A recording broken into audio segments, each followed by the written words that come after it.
Nous ne lâchons pas les Kurdes de Syrie. Voilà ce qu'affirme aujourd'hui la France, alors que la minorité semble avoir été abandonnée par les Occidentaux, à commencer par les États-Unis. En quelques jours, le nouveau pouvoir de Damas, dirigé par Ahmed El-Shara, a repris par la force les territoires administrés jusque-là par les Kurdes. Des négociations de la dernière chance ont lieu en ce moment même à Erbil, au Kurdistan irakien. En attendant, sur les réseaux sociaux, des vidéos inquiétantes circulent. Le récit de Pascal Bourgault et Cathy Destou. Le drapeau de Daesh flotte à nouveau sur Raqqa, l'ancienne capitale de l'État islamique désormais contrôlée par les forces gouvernementales syriennes. Sur les réseaux sociaux, de nombreuses vidéos alertent le monde sur les exactions commises contre les Kurdes. Dans cette Jeep, 2 combattantes kurdes ont été capturées il y a quelques jours. Leur geôlier envoie cette vidéo à son commandant, Abu Majahid.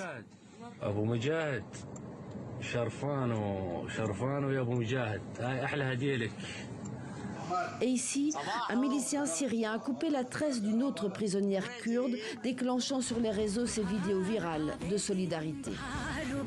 Des exactions qui ne semblent pas émouvoir le président turc, qui encourage son homologue syrien, malgré les protestations des députés kurdes au fond de l'hémicycle. Nous félicitons chaleureusement le gouvernement syrien, l'armée syrienne et le peuple syrien frère pour le succès des opérations menées ces dernières semaines. Les Kurdes accusent la Turquie d'armer et soutenir militairement les forces de Damas.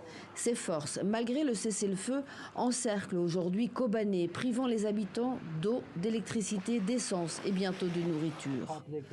Depuis cette ville symbole de la résistance contre Daesh, la grande commandante kurde, en treillis militaire, lance à la communauté internationale un appel à l'aide.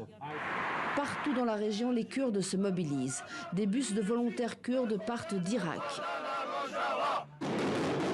En Turquie, des manifestants ont tenté à plusieurs reprises de forcer le poste frontière avec la Syrie. Dernière chance d'éviter une potentielle guerre civile en Syrie.